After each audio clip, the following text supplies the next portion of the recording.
ووصينا الإنسان بوالديه حسنا حملته أمه كرها ووضعته كرها وحمله وفصاله 30 شهرا حتى إذا بلغ أشده وبلغ 40 سنة قال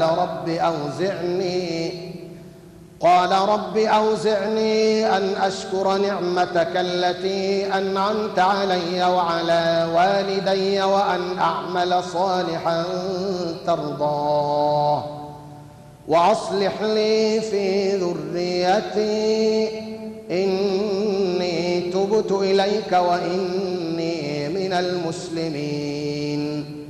أولئك الذين يتقبل عنهم أحسن ما عملوا ويتجاوز